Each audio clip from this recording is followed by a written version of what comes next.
विणमोसुद केवली भणिदम ध्रुव अचल अनुपम सिद्ध की कर वंदना में स्वपरहित यह समय प्रावृत कह रहा श्रुत केवली द्वारा कथित। आज हम सभी समयसार ग्रंथ की दूसरी गाथा के माध्यम से चर्चा करने जा रहे हैं, जिसमें स्वसमय पर समय की बात की गई है। सर्वप्रथम हम यह जानेंगे कि पहली गाथा में क्या बताया गया है, उसके बाद हम समय शब्द का व्याख्यान करते हैं। सर्वप्रथम पहली गाथा में सिद्ध भगवानों की द्रव्य भाव रूप से स्तुति की गई है, जिसमें आचार्य कुंद ने सभी जीवों के अंदर प्रत्येक जीव के अंदर सिद्धों की स्थापना की है, और उसके बाद सिद्धों की स्थापना करके जो श्रुत प्राभृत, जो आचार्यों के पूर्व आचार्यों द्वारा लिखा गया है, उसको लिखने की प्रतिज्ञा की है। यह प्राभृत, यह गंधर की वाणी है, द्वादशांग का सार है, जवाणी का सार है। आचार्य अमृतचंद ने कुंद आचार्य की यही भाव को ग्रहण करके कहा है कि ये देवध्वनि का अव्यय है, देवध्वनि का अंश है, अर्थात यह जो समय प्रावृत है ये देवध्वनि ही है, अरहंत का प्रवचन है, अंश है। अरहंत के प्रवचन का अंश समझकर इसको ग्रहण करना और समय सार को पढ़ते वक्त अपने समय रूपी आत्मा को अंदर स्थापित कर सिद्ध भगवान को, मतलब अपने समय रूपी आत्मा में सिद्ध भगवानों की स्थिति कर विराजमान कर इसका वाचन करना, पठन करना। समय की बात आती है तो हम सभी को लगता है कि समय क्या है। समय सबका आता है। समय वही होता है जो समय पे होना होता है, या सब कार्य अपने अपने समय पे होते हैं, या अब मेरा समय खराब है। किंतु वह शब्द यहाँ पे लिया ही नहीं गया है। समय की चर्चा समय के प्रारंभ में ही आचार्य देव यह कहते हैं कि समय नामक पदार्थ अर्थात जीव की चर्चा हो रही है। तो वह जीव कैसा है, तो पहली गाथा में यह बताया कि वंदित तो सर्वसिद्ध, उस जीव के बारे में सिद्धों को पहले ये बताया, सिद्धों की स्थापना करते हैं कि जो उन सिद्धों की वंदित तो सर्वसिद्धे, उन सिद्धों का वंदन हो जो ध्रुव अचल अनुपम गति को प्राप्त है, अर्थात मोक्ष रूपी लक्ष्मी को प्राप्त है। वो छामी समय पाहुल विणमो सुध केवली वर्णम, मतलब उस समय प्रावृत को वो कहने जा रहे हैं। फिर उसके बाद समय की बात करी कि वो समय क्या है, तो वह समय रूपी पदार्थ वह जीव को लेना है यहाँ पर। तो अब हम अपने मूल विषय से प्रारंभ करते हैं दूसरी गाथा से। सब एक बार हाथ जोड़ लीजिए। जीवो चरित दंसण नाणथ्य दोतम ही ससमयम जानम पोगल कम अपदेश हृदम च तम जान पर समयम सद्ज्ञान दर्शन परिणत, सद्ज्ञान दर्शन चरित परिणत जीव ही है स्वसमय, जो कर्म पुद्गल के प्रदेशों में रहे वे पर समय।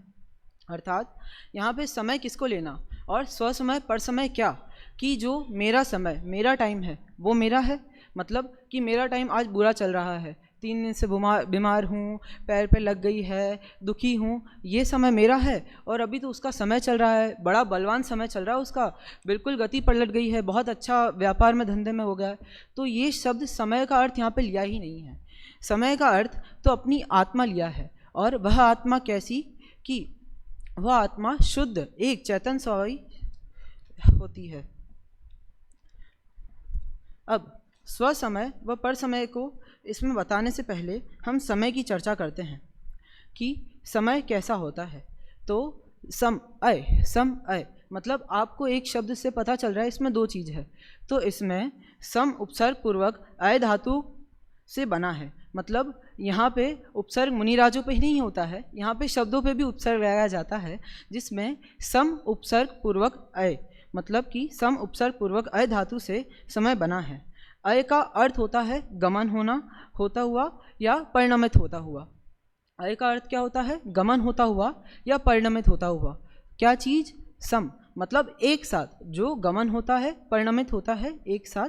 तो एक साथ तो परिणमित तो 6 द्रव्य होते हैं, जीव, पुद्गल, धर्म, अधर्म, आकाश, काल, तो इसमें 6 द्रव्यों को लेना नहीं, इसमें 6 द्रव्यों के सार रूप एक जीव तत्व को लेना, क्योंकि अय शब्द से इधर एक ज्ञान का भी अर्थ होता है, अर्थात सम अय, अय अर्थात परिणमनशील और ज्ञानवान, तो जिसमें एक साथ परिणमन और ज्ञान दोनों होते हैं, ऐसे समय रूपी आत्मा की चर्चा यहाँ पे होगी।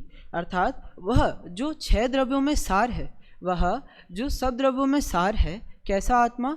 जीव, जो ज्ञान और अय मतलब जो ज्ञान सहित परिणमित होता हुआ उस जीव द्रव्य आत्मा की यहाँ चर्चा होगी। अब उस जीव आत्मा को इधर 2 प्रकार से कथित किया गया है। जीव के 2 प्रकार नहीं है, जीव को बताया 2 प्रकार से गया है कि जो जीव स्व में रहे अर्थात स्व के भावों में रहे वह जीव ही स्व समय, और जो पर भावों में रहे वह पर समय। इस प्रकार यहाँ पे स्व समय पर समय बताया। अब वो स्व समय और पर समय की चर्चा पे चलते हैं। तो सर्वप्रथम कि यहाँ कुंद आचार्य देव कहते हैं कि सद्ज्ञान दर्शन परिणमित जीव ही है ससमय, मतलब कि रत्नात्रय रूप जो परिणमित है, जो जीव रत्नात्रय रूप परिणमित है वह जीव कैसा है, वही स्व समय जानना, अर्थात जिसका उपयोग अपनी आत्मा के भावों में शुद्ध चैतन्य तत्व में लगा हुआ है, जो सम्यक दर्शन, सम्यक ज्ञान, सम्यक चारित्र पूर्वक चलता है, वो जीव उस रूप परिणमित होता है। ठीक है, अय मतलब परिणमित होता है, और जीव का ज्ञान, तो जो सम्यक रूप परिणमित होता है, जो सम्यक रूप अय मतलब परिणमित होता है, कैसा? सद दर्शन ज्ञान साहित्य मतलब रत्नात्रय रूप सम्यक जो उसका ज्ञान परिणमित हो रहा है, वह जीव ही स्व समय है। कैसा समय है? स्व समय, अर्थात पहले तो स्व समय में क्या किसको लेना? अपने आप को लेना। कैसा लेना? नहीं, अपने आप को नहीं लेना, समय अर्थात अपना जीव। लेकिन स्व समय कौन है? तो अब कौन जीव स्व समय है? जिनका उपयोग अपने अंदर लगा हुआ है, जिनका ज्ञान अपने में है, जिनका ज्ञान सम्यक प्रकार से सत्यता है, जिनका ज्ञान रत्नात्रय रूप से सत्यता है, उनको ही स्व समय में लेना। अर्थात जो जीव चौथे गुण स्थान से ऊपर है, जो स्व अपनी आत्मा का अनुभव करने वाले जीव है, उनको स्व समय लेना। अब इसके बाद हमारी चर्चा चलती है पर समय पे।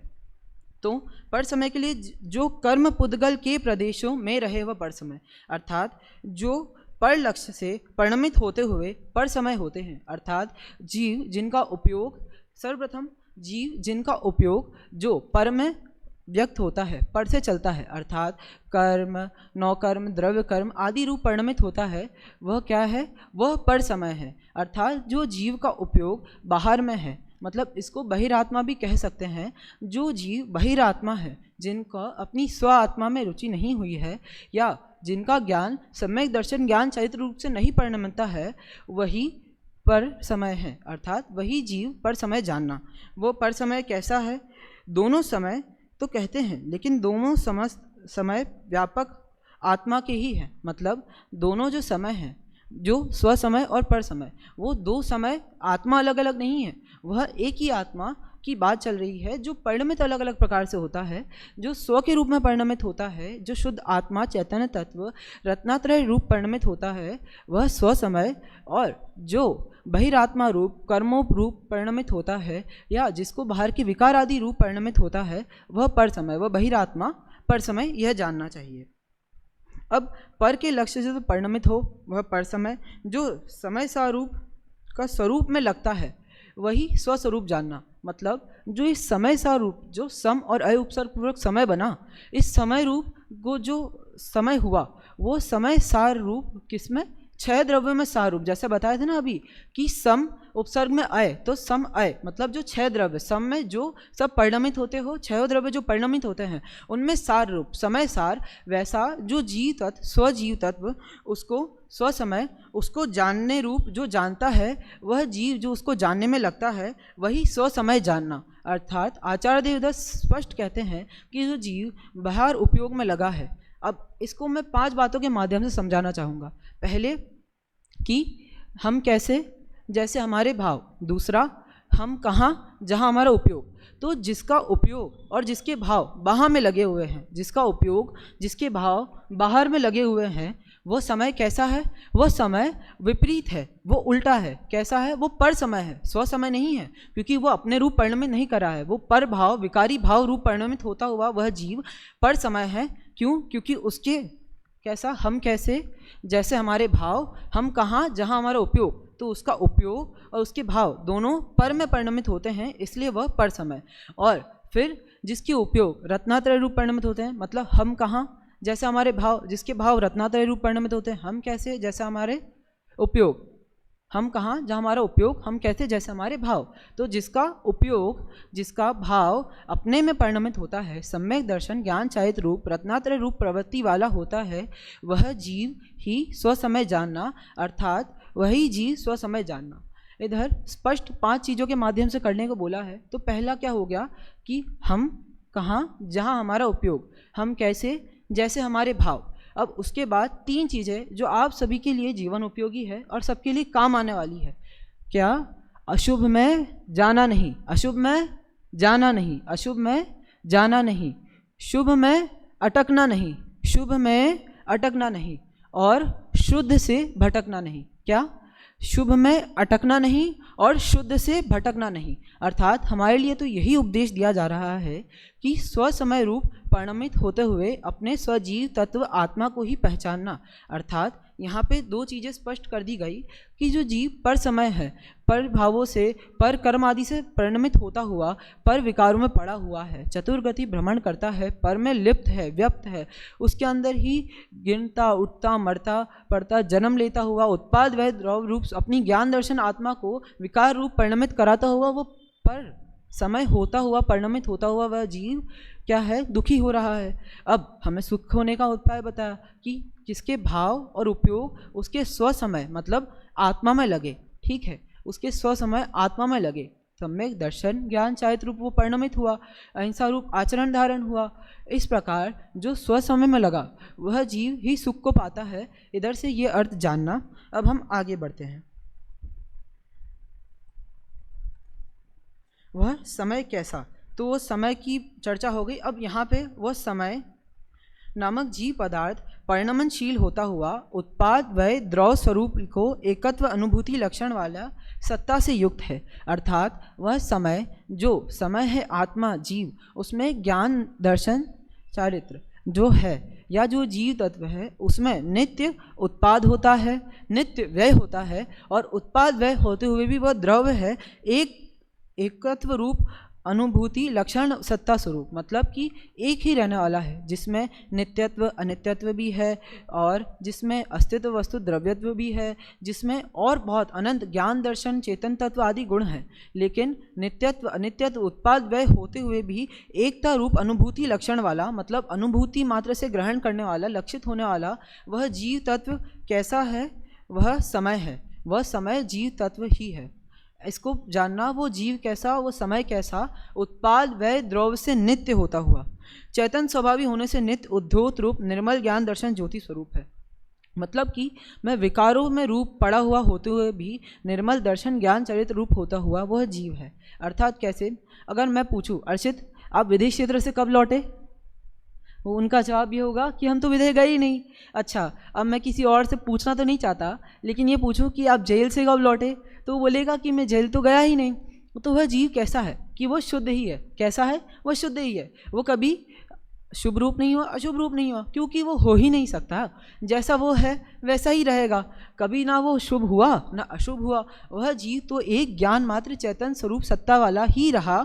इस प्रकार यहाँ पे जानना, अनंत धर्मात्मा अनंत धर्मों में अधिष्ठाता रूप एक धर्मी होने से भी जिसका द्रव्यत्व प्रकट है, मतलब अनेक धर्मों में, जिस प्रकार अभी बताया, नित्यत्व अनित्यत्व एकत्व अनेकत्व, क्या कहते हैं, दर्शन ज्ञान चारित्र परिणमित होता हुआ, ये सभी होता हुआ जीव एक स्वरूप ही है, आत्मा रूप ही है। और क्रम अक्रम से होने वाली सभी स्वभाव, जिस प्रकार समझते हैं कि अक्रमवर्ती सभी गुणों का और क्रमवर्ती सभी पर्यायों में भी वह एक रूपी है, मतलब कैसा है? चैतन्य स्वरूपी है। तो क्रमवर्ती पर्याय किस प्रकार, जो पर्याय होती है ना वो क्रमवर्ती होती है, एक के बाद दूसरी, दूसरी के बाद तीसरी, तीसरी के बाद चौथी, इस प्रकार। लेकिन गुण के एक साथ होते हैं कि ज्ञान तो यहाँ होगा सबसे ऊपर, क्योंकि यहाँ से होता है ना, फिर उसके बाद दर्शन तो यहाँ है, फिर उसके बाद चारित्र, क्योंकि हाथ पैरों की क्रिया है, तो ज्ञान दर्शन चारित्र ऐसा होगा कि ये तो क्रमवर्ती गुण नहीं हो सकते, क्योंकि गुण भी एक साथ होंगे, तो गुण अक्रमवर्ती है। अर्थात उन गुणों के जो पर्याय होती है वो पर्याय क्या है? पर्याय तो क्रमवर्ती है, जो गुण है उनकी पर्याय क्रमवर्ती है, गुण है वह गुण अक्रमवर्ती है। अर्थात जो गुण है कैसा, जो शुद्ध आत्मचेतन स्वरूप है वह अक्रमवर्ती है, दर्शन ज्ञान आदि सब होते हुए भी अक्रमवर्ती पर्यायों का, गुणों का, अक्रमवर्ती गुणों का और क्रमवर्ती मतलब एक के बाद एक के बाद एक होने वाली उन सभी गुणों की पर्याय। मतलब ज्ञान एक रूप है, दूसरे रूप हुआ, तो ऐसे ज्ञान, उसके बाद वापस ज्ञान, फिर ज्ञान, फिर ज्ञान, नए नए ज्ञान को वो जो क्रमवर्ती पर्याय है उन अक्रमवर्ती गुण और उन अक्रमवर्ती गुणों की क्रमवर्ती पर्याय से सहित होता हुआ भी वह जीव कहता है कैसा है, प्रवृत्त होता हुआ भी विचित्र स्वभाव को धारण करने वाला गुण पर्याय वाला है। गुण पर्याय वाला है वह जीव कौन, समय के, अर्थात समय की बात चल रही है। स्व और पर के प्रकाशन में समर्थ होने से समस्त पदार्थों को प्रकाशित करने वाला एकत्र रूप को प्राप्त है, जिसको मतलब कि स्व और पर को प्रकाशित करता है, लेकिन अनेक रूप नहीं होता है, एक रूप ही रहता है। आपका ज्ञान है, आपका ज्ञान तीनों लोकों को प्रकाशन करने में समर्थ है, अर्थात वह हर पदार्थ को प्रकाशित कर सकता है, तो अनेक रूप हो गया। लेकिन वह ज्ञान अनेक रूप होता हुआ भी एक रूप ही है, अनेक ज्ञेयाकार होता हुआ भी वह एक ज्ञान मात्र ही है, ऐसा वह जीव इधर लिया गया है। और उस जीव को क्या कहा गया है, यहाँ पे उस जीव को क्या कहा गया है, समय कहा गया है। अब जिसके गति हेतुत्व, स्थिति हेतुत्व, वर्तना हेतुत्व रूप अभाव से, मतलब कि जो अन्य 6 द्रव्य है ना, जिसमें पुद्गल, धर्म, अधर्म, आकाश और काल, इसमें गति, स्थितित्व, वर्तना और अवगाहनित हेतु होते हुए शक्ति नहीं है, अर्थात इसमें चेतन स्वभाव है, अर्थात इन सभी अन्य द्रव्यों से भिन्न ये चैतन्य द्रव्य है। इस प्रकार इधर जानना चाहिए अब समय को। तो यह जो जीव नामक पदार्थ प्रकाशन में समर्थ है, ये भेद विज्ञान रूप के उदय होने पर, भेद विज्ञान रूप के उदय होने पर सभी पर द्रव्यों को अपनापन तोड़कर अपने दर्शन ज्ञान स्वभाव में नित्य वर्तित, जिसकी ऐसी आत्मतत्व एकाकार होकर प्रवर्तित करता है, तब वह दर्शन ज्ञान चैत रूप होता है, स्थित होता है और अपने स्वरूप एकत्व स्वरूप को एक ही समय में जानता है तथा परिणमित होता हुआ वह स्वसमय कहलाता है।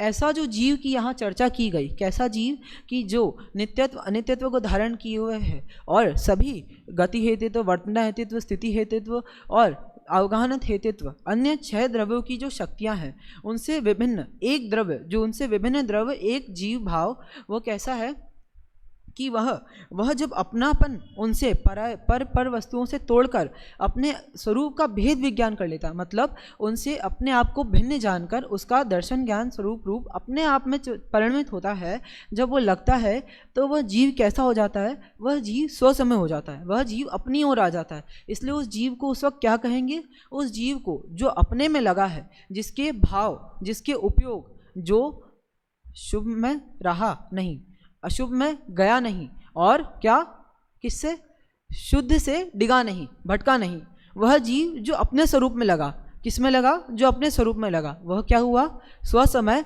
वही स्वसमय कहलाएगा जिसने पर द्रव्यों से, पर भावों से, पर क्रम से, पर का भेद विज्ञान करके अपने स्व को पहचान कर जिसने प्रवर्तित हुआ, वह स्वसमय इधर जानना इसका उद्देश्य है। अब आगे बढ़ते हैं।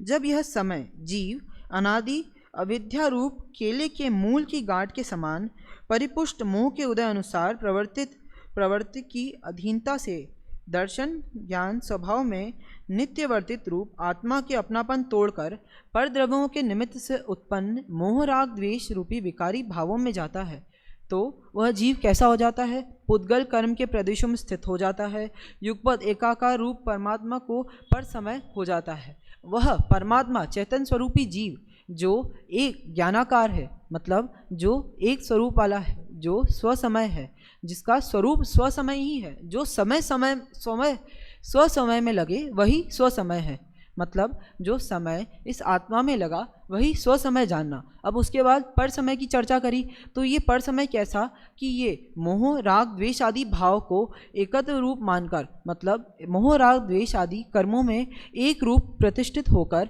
एक में एक होकर उन रूप परिणमित होता हुआ बहिरात्मा की तरह चारों गति में चतुर्वृत्ति परिभ्रमण करता हुआ पर समय होता है, अर्थात एकाकार न होकर परिणमित होता हुआ पर समय होता है, मतलब अपने स्वरूप में एकाकार नहीं होने के कारण।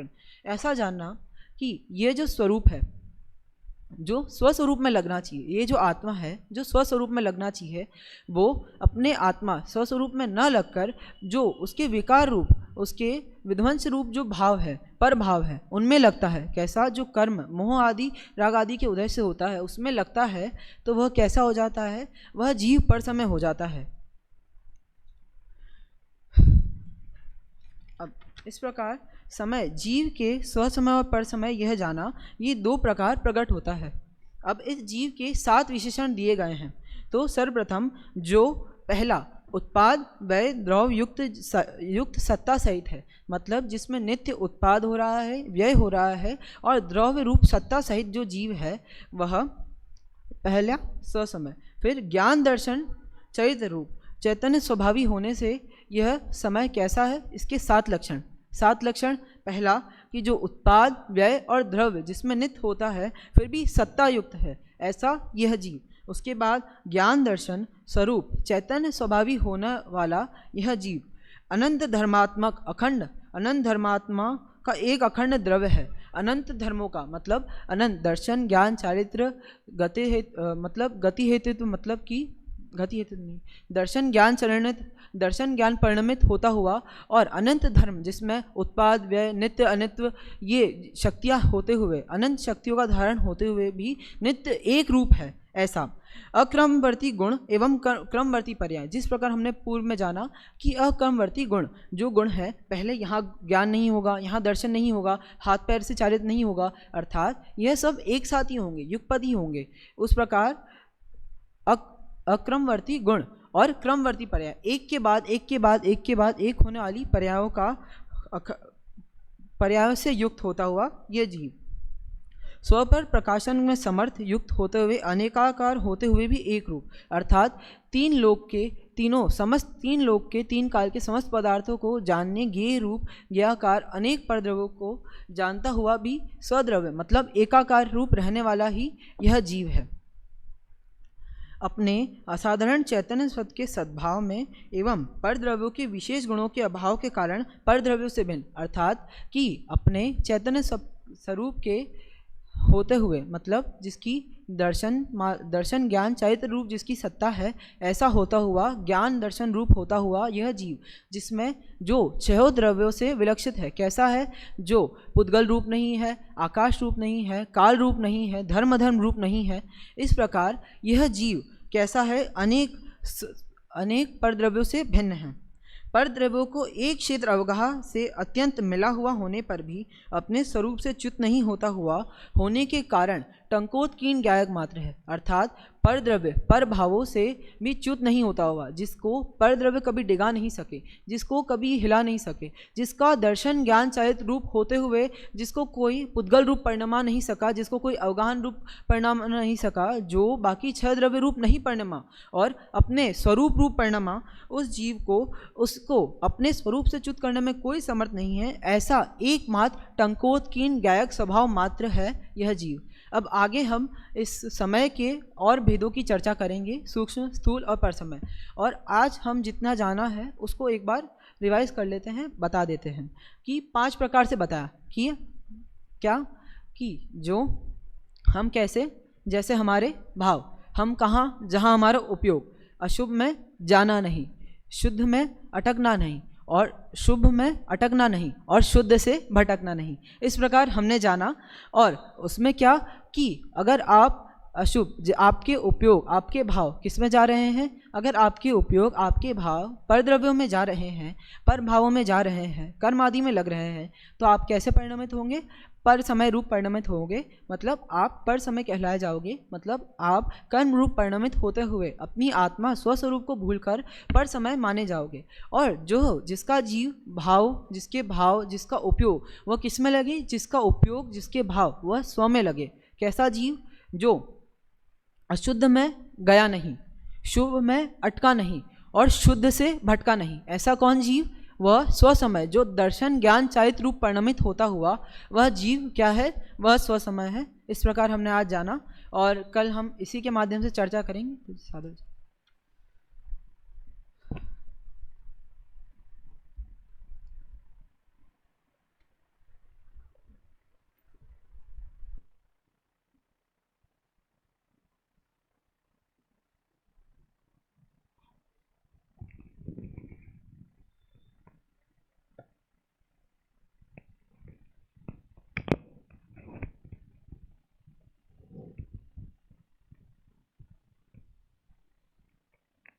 अभी हम सभी ने शास्त्री द्वितीय वर्ष के विद्यार्थियों के प्रवचन के क्रम में भव्य जैन उदयपुर उनका प्रवचन प्रथम दिन का हम सभी ने सुना। दूसरी गाथा के आधार पर, प्रथम दिन है कि द्वितीय दिन है? प्रथम ही है। हाँ, दूसरी जो गाथा है उस पर आपने व्याख्या की। भाषा तो बहुत अच्छी है, शैली में बहुत परिवर्तन किया है। पहले गति बहुत अधिक होती थी, बहुत परिवर्तन किया है इसमें, तो काफ़ी कुछ परिवर्तन किया। फिर भी शुरू शुरू में जितना समझाया, टीका प्रारंभ होते ही केवल उसको प्रस्तुत करते गए, जो विषय आया उसको कहते हुए चल आगे बढ़ गए। उस पर थोड़ा विवेचन जो करना चाहिए, विषय एकदम मार्मिक विषय है और प्रमाण के विषय है ये। वैसे मतलब इससे पहले जिसने लिया था द्वितीय गाथा, उस समय में मैंने समझाया था, अभी भी आपके कहने में भी कुछ बात ऐसी आ गई। दृष्टि के विषयभूत भगवान आत्मा की चर्चा इसमें नहीं है, इसमें प्रमाण के विषयभूत जो भगवान आत्मा है उसकी चर्चा है। दोनों को उन्होंने गुण भेद पर्याय भेद आदि की जो चर्चा है उसको भी स्वीकार किया है, केवल परिद्रव्यों से भिन्न इसको माना है और उसकी चर्चा सामान्य रूप से यहाँ की है। इसलिए और टीका के बाद भी जो जो उन्होंने 7 विशेषण निकाले हैं, मूल में तो समय की चर्चा ही नहीं है।